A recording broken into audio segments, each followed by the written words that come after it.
আসসালামু আলাইকুম। অনার্স প্রথম বর্ষের ব্যষ্টিক অর্থনীতির আরও একটি ক্লাসে সবাইকে স্বাগত। আমরা পূর্ববর্তী ক্লাসগুলোতে চাহিদা এবং যোগান নিয়ে আলোচনা করছিলাম। তো এখানে চাহিদা এবং যোগান অধ্যায়ের একটা কোশ্চেন দেওয়া আছে যে প্রদত্ত চাহিদা সমীকরণ হতে চাহিদা সূচি তৈরি করো এবং তার ভিত্তিতে একটি চাহিদা রেখা অঙ্কন করো, যেখানে কিউ ইকুয়াল 12/P, এটা হচ্ছে সমীকরণ, আর যেখানে পি হচ্ছে দাম এবং কিউ হচ্ছে চাহিদার পরিমাণ। তো এই সমীকরণটা থেকে আমাদের হচ্ছে একটা সূচি তৈরি করতে বলা হয়েছে, আর হচ্ছে একটা চাহিদা রেখা। আমরা জানি যে চাহিদা সূচি যদি তৈরি করতে হয় তাহলে চাহিদা সূচি তৈরি করার জন্য পণ্যের দাম লাগে আর হচ্ছে চাহিদার পরিমাণ লাগে। তো পণ্যের দাম আর চাহিদার পরিমাণ এরকম যদি সমীকরণ দেওয়া থাকে না এগুলি, এই পণ্যের দাম আর চাহিদার পরিমাণ বের করে নিতে হয়। তো এখানে যে সমীকরণটা দেওয়া আছে এই সমীকরণের ভিত্তিতে আমরা পণ্যের দাম এবং চাহিদা পরিমাণ বের করে নিব। তো এখানে যদি বের করে নিই, সমীকরণটা যদি লিখি কিউ ইকুয়াল 12/P, এখানে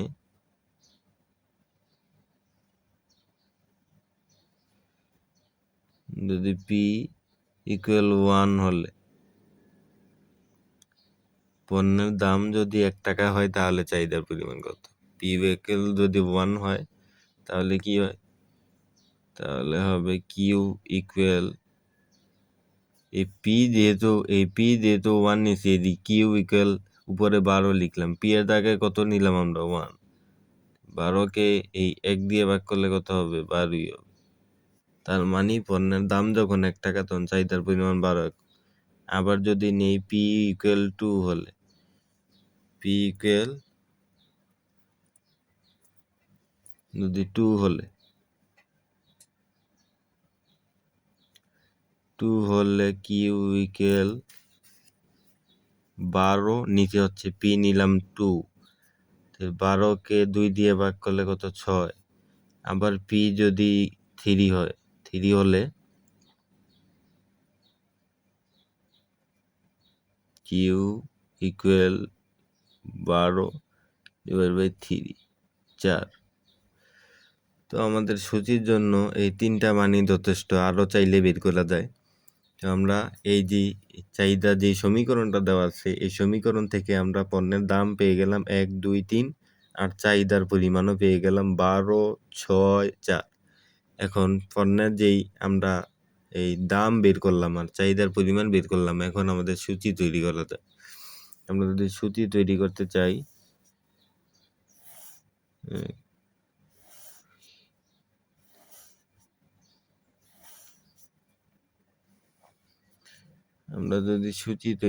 চাই, এটা হচ্ছে পণ্যের দাম,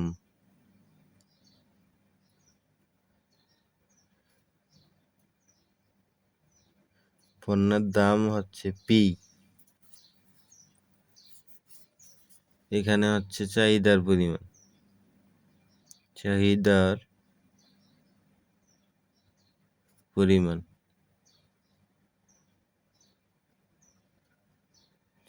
পরিমাণ হচ্ছে কিউ। এখানে পণ্যের দাম আমরা পেয়েছিলাম 1, 2, 3, এ লিখলাম 1, 2, 3। চাহিদার পরিমাণ আমরা কত পেয়েছি? 12, 6, 4। এ আমাদের চাহিদা সূচি হয়ে গেল। এটার ভিত্তিতে বলছে চাহিদা সূচি, চাহিদা এই সূচির ভিত্তিতে আমরা যদি চাহিদা সূচি দেওয়া নাও থাকতো, যদি আমাদের বলা হতো যে একটি চাহিদা রেখা অঙ্কন করো, তারপরেও একটা চাহিদা সূচি তৈরি করা লাগতো। চাহিদা সূচির উপর ভিত্তি করে চাহিদা রেখা তৈরি করা হয়। তো এখানে বলা আছে যে এই সূচির উপর ভিত্তি করে একটা রেখা তৈরি করতে। এই সূচির উপর ভিত্তি করে যদি আমরা একটা রেখা অঙ্কন করতে চাই তাহলে গিয়া এটা তো একটা সূচি। তো এখানে যদি আমরা রেখা অঙ্কন করতে চাই, চাহিদা রেখা, এই এটা হচ্ছে ও, এটা হচ্ছে এক্স, এটা হচ্ছে ওয়াই। তো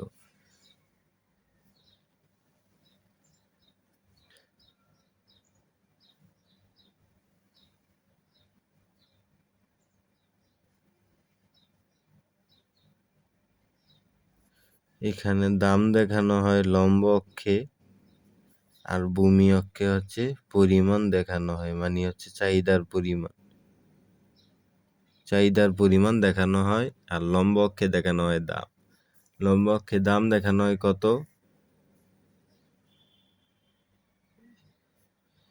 এই 1, এই 2, এই হচ্ছে 3। আমরা জানি যে দাম এই উপর দিকে গেলে দাম হচ্ছে বাড়ে, আর চাহিদার পরিমাণ এই ডান দিকে গেলে বাড়ে। চাহিদার পরিমাণ প্রথমে আছে 4, 6, পরে আছে 12। এটা হচ্ছে একটা ডিমান্ড রেখা, একটা চাহিদা রেখা।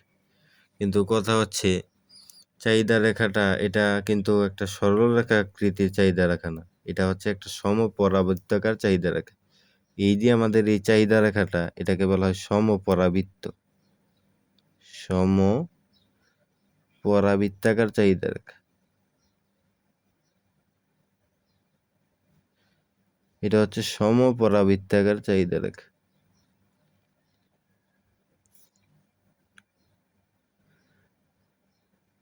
এখন কথা হচ্ছে এটা সমপরাবৃত্তাকার চাহিদা রেখা কেন হলো?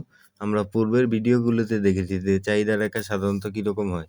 চাহিদা রেখা এই যে পূর্বের আমরা ভিডিওতে যদি এখানে একটু দেখাতে চাই, এই যে পূর্বের ভিডিওতে এরকম ছিল চাহিদা রেখা, এই যে এরকম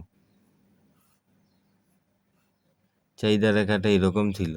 এই চাহিদা রেখাটা এটারে বলা হয় সরল রেখাকৃতির চাহিদা রেখা। তো আমরা কখন এই সমপরাবৃত্তাকার চাহিদা রেখা কখন হয়? যখন হচ্ছে এই পণ্যের দাম আলাদা আলাদা হলেও মোট ব্যয় একই হয়। পণ্যের দাম আলাদা আলাদা হলেও মোট ব্যয় একই হয়। কিভাবে? যেমন এখানে এই 12ই হলো, এবং এই 6 দুগুণা কত? 12ই হবে। 3 4 কতই হবে? 12ই হবে। তো এইভাবে যদি গুণ করে, মানে হচ্ছে পণ্যের দাম আলাদা হলেও মোট ব্যয় যদি একই হয়, এখানে তো 12ই আছে, তো এই 6 দুগুণাও 12 হবে, 3 4 12 হবে। এই জাতীয় যখন হবে, এই জাতীয় যদি থাকে তখন চাহিদা রেখাটা আর এরকম সরল রেখা আকৃতির হবে না, তখন এই চাহিদা রেখাটা হবে সমপরাবৃত্তাকার চাহিদা রেখা। তো এরকম এই যে আপেক্ষকটা এখানে দেওয়া আছে, যে চাহিদা সমীকরণ, আবার এইভাবে এই সমীকরণটা এইভাবে থাকে, কিউ ইকুয়াল উপরে হচ্ছে 24, নিচে হচ্ছে পি। এই যে একটা চাহিদা সমীকরণ আছে, এই চাহিদা সমীকরণ থেকেও যদি আমরা এই চাহিদা সূচি এবং চাহিদা রেখা অঙ্কন করি, তাহলে এই চাহিদা যেই রেখাটা হবে এটাও সমপরাবৃত্তাকার চাহিদা রেখা হবে, কারণ মোট ব্যয় একই হবে, গুণ করলে এই একই থাকবে। এই জন্য এই রেখাটা সমপরাবৃত্ত হলো, সরল রেখাকৃতির চাহিদা রেখা হবে না। এই জাতীয় যত থাকবে, এইভাবে যত থাকবে, এই বাঘ আকারে এরকম যদি থাকে, তাহলে চাহিদা রেখাটা সমপরাবৃত্তাকার হয়। আর যদি এরকম থাকে, পূর্ব ভিডিওতে আমরা দেখেছি Q = 10 - 2p, এরকম থাকলে চাহিদা রেখাটা সরল রেখাকৃতির হয়, আর এরকম থাকলে চাহিদা রেখাটা হয় সমপরাবৃত্তাকার চাহিদা রেখা। তো আশা করি বিষয়টা সবাই বুঝতে পেরেছো। এই ছিল আজকে এই পর্যন্তই। দেখা হবে পরবর্তী কোনো ভিডিওতে। সেই পর্যন্ত সবাই ভালো থাকো। আসসালামু আলাইকুম।